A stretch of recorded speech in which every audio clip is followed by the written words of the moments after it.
This is David Stark from Watch Our Pass, and today I am very excited to talk to you about a new movie I just saw, Stillwater, which is releasing in theaters on July 30th, 2021. It premiered at Cannes, so it's already out there. I think there's already some reviews out there, but it's coming to theaters, at least in my market, on July 30th, so you can see it then.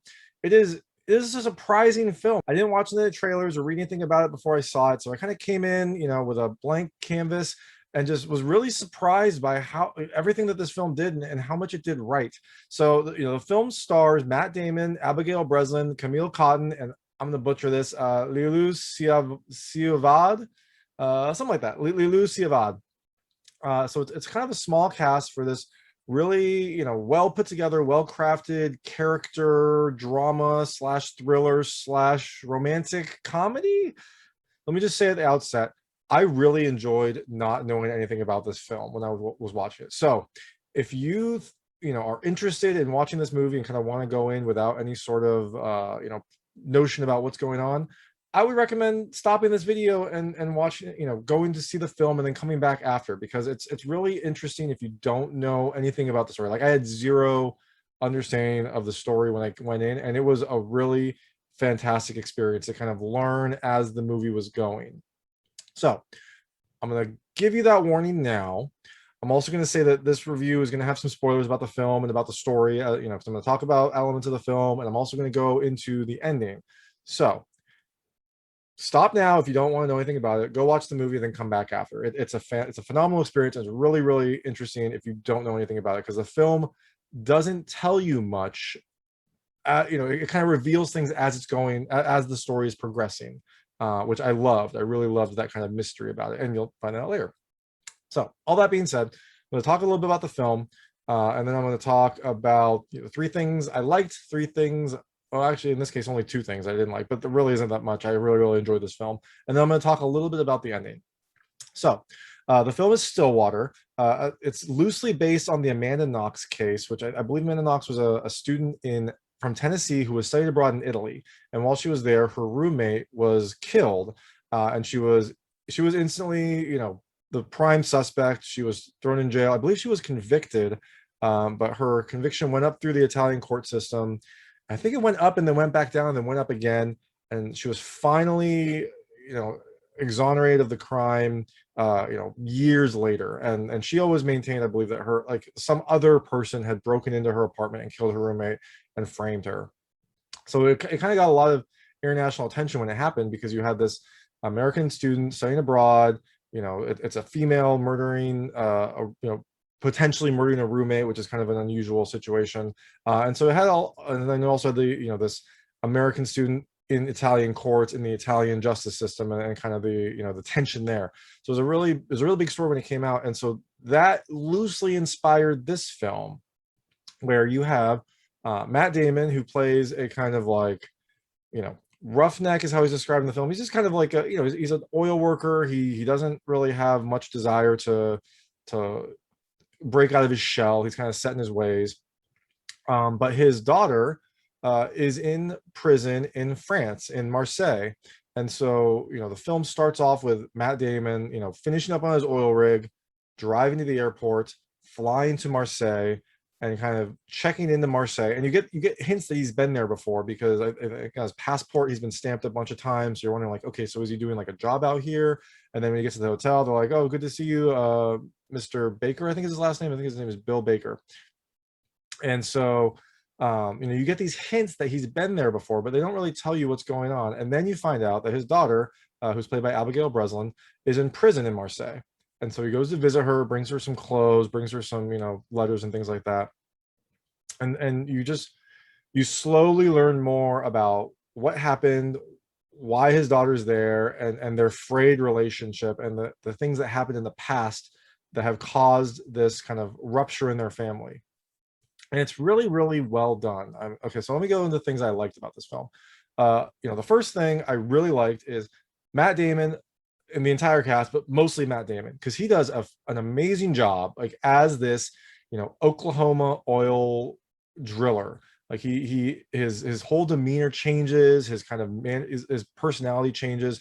He really just does a fantastic job as this person who is kind of in over his head, doesn't like asking for help, but also doesn't he's really set in his ways. So he doesn't want to ask for help. He wants to do things himself, but he also can't really do a lot, you know, in this other country with his limited resources. And so he's trying his best to help his daughter and trying to help her, you know, cope with prison, and also help her court case. But you know, he's also not. He wasn't a great father growing up. He's trying to become a good father, but I think he doesn't really know how to do that. And so he just has all these conflicting feelings and personality traits that just come together into this very likable but also quite frustrating character. It's a really interesting role for him, and I really really loved it. And then you have Abigail Breslin, who plays this, you know, daughter who's kind of she's unjustly imprisoned. She's, you know, feeling overwhelmed by that. She's trying to maintain hope, and also just, you know, I think she has some tension because her father is the only person that is really, you know, visiting her, but they have this strained relationship from the past, which you find out more as the film progresses. And so as Matt Damon is kind of helping out his daughter, he meets this French woman played by Camille Cottin, and their kind of unlikely relationship, you know, starts off as a very kind of roommates relationship, and then, you know, as the film progresses, they become romantically involved. And so you have all these really interesting complex characters. Oh, and then so her daughter is played by Lilou Siauvaud, and she kind of instantly latches on to Bill, and he latches on to her. You know, they really become, you know, very close, very good friends, almost like a father-daughter type relationship. And so, you know, you have this father who is trying to be a good dad to his daughter, who has made a, you know, who's in jail for, you know, accused of murdering her roommate. And then you have this new family that he's starting to become close to, and you have all these really wonderful mixed emotions that kind of interact as this is happening. And so, and the cast is perfect. Their personalities are perfect. Their interactions are great. They're very nuanced. You know, you get some hints of things that have happened in the past and hints of things that are happening now just by like how they say things and the looks that they give. They're really stellar performances, and it's a really really just fantastic overall group of characters. So the next thing I loved is the mystery, and like I said, you know, I said I don't think you should watch this review before you watch the movie, because I really loved not knowing what happened. Because even at the start, like, I didn't know why Matt Damon was coming to France. I didn't know why he had such a familiarity with this specific place. And then just slowly, kind of as the film progresses, you see, okay, so his daughter's in jail. Oh, so here's what she's accused of. Oh, here's, you know, some of the things they've already tried. Here's his relationship with his, you know, his mother back home, you know, his ex-wife, what happened there, and how that strained the relationship between him and his daughter.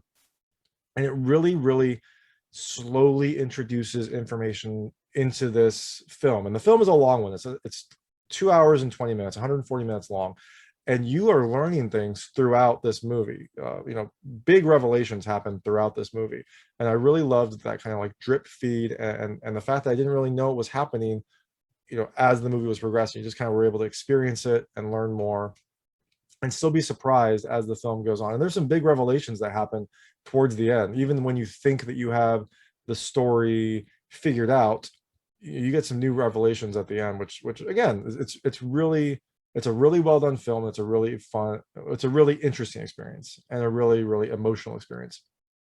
Um, the third thing I liked about this film is you can't really tell what type of film this is. There's a lot of different genres that are mixed together. So it's kind of it's a drama, because you've got Damon and Abigail Breslin, and their kind of, you know, the relationship that they have. But it also is a romantic film, because as Matt Damon's character, you know, becomes closer to Camille Cottin's character, and also to her daughter, Maya, who's played by Lilou, you get this kind of family film as well. You get the, you know, Matt Damon is helping out around the house. He's becoming closer to, you know, the mother and the daughter. He's kind of playing. He's becoming the father that I think he's always wanted to be, and you get to see his character open up just a little bit. You know, he doesn't like completely transform, but you see him open up a little bit. You see him kind of start to picture a life here, and start to picture, you know, some of the things he wants to do. And it's a really really beautiful part of the movie. And then you got another, some more thriller aspects, and then you have some tragic aspects, and the film itself just has all these different pieces to it that meld together into this really, really poignant story. And the fourth thing I liked is the tragedy of it, which it's weird to say, but this film, so you see that you get these choices that Matt Damon has to make in order to help his daughter Allison, that might hurt the other aspects of his life. And so you see these, these internal conflicts, these things that, Matt Damon has to do in order to help his daughter, but then that also leads him to, hurt his own relationship and his own chance at happiness. And so you get this one poignant tragedy. It's not wonderful, but it is wonderfully done, and it is emotional. And you get this poignant tragedy that kind of underlies this film. I mean, there's a tragedy of Amanda being in prison, and then there's the tragedy of the things that have to happen to get her out.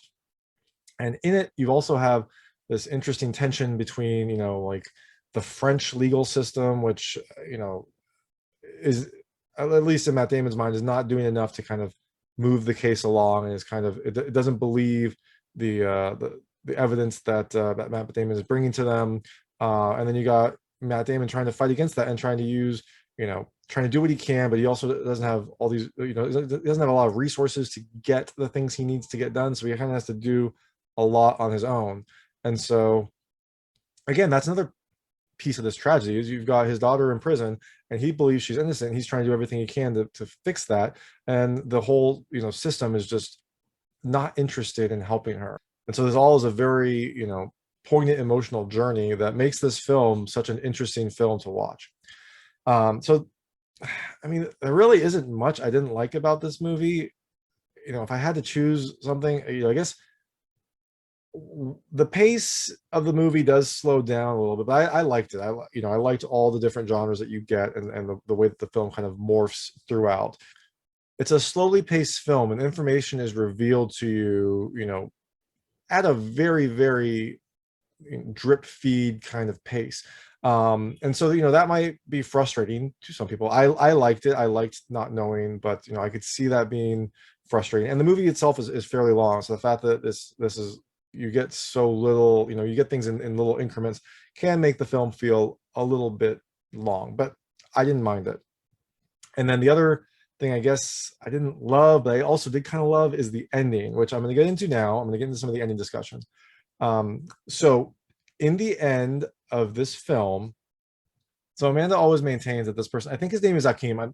I can't find his name on the the IMDb listing, but I think his name is Akeem in the film. She's always maintained that Akeem killed her roommate and then kind of set her up. And so she maintains this, and then Matt Damon finds pictures from the party that they were all at before her roommate was killed, and Amanda points out who Akeem is. And then so later on, after Matt Damon is starting to kind of accept his life in France, he's living there to be closer to Amanda, to spend more time there. He's starting to kind of to become closer to the family. He's starting he's even starting to learn French, which is something that he kind of refused to do.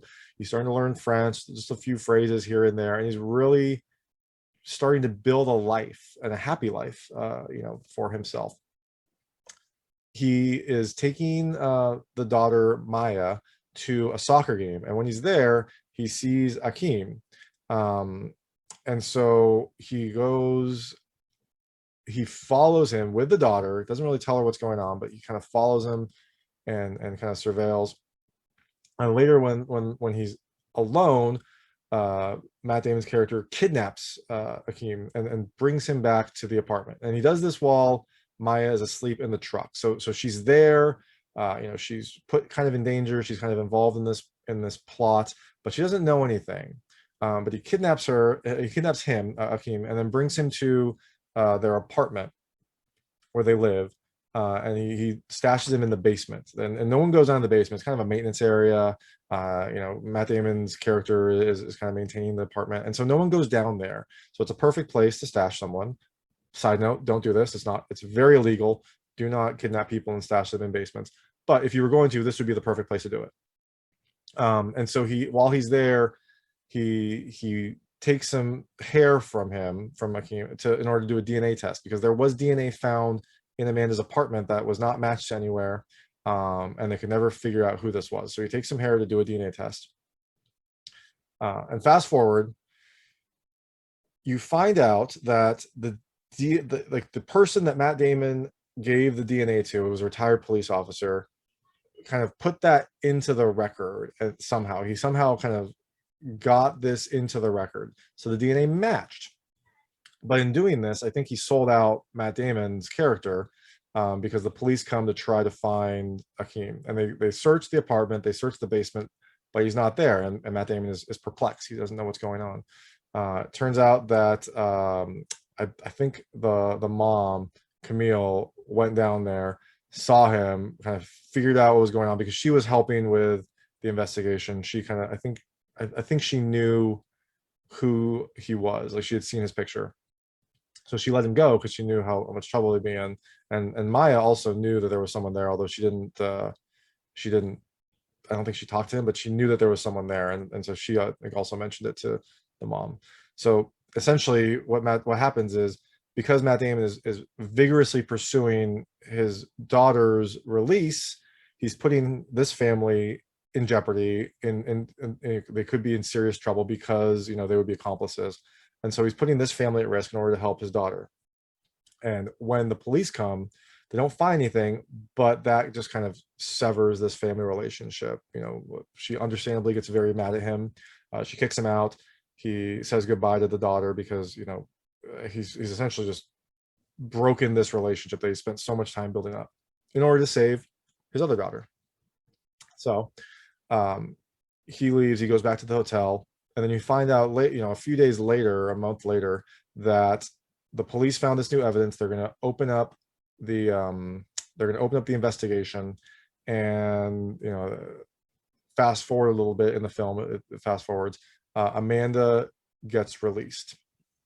She goes back home to Stillwater, her hometown. They have this big ceremony for her when she comes back, although it's so well done because it's like a tragic ceremony, because it should be this ceremony, but because, you know, they do some things with the lighting to make it seem more drab. You know, Marseille is beautiful and bright and full of color, and in Stillwater it's a little more drab, a little more, I think they have like a yellow filter on there to make it seem, you know, less enjoyable than it would be, you know, or to make it just contrast it with Marseille and make it seem less enjoyable.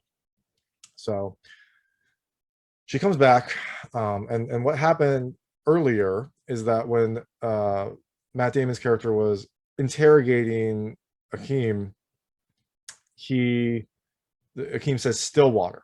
You know, Stillwater is the name of the town that they're both from. You know, he said he doesn't speak much English, but he says Stillwater. And so Matt Damon, you know, remembers that when he took Amanda to the airport, he bought her a Stillwater necklace. And it's a kind of a word that, you know, you'd only know if you'd seen it.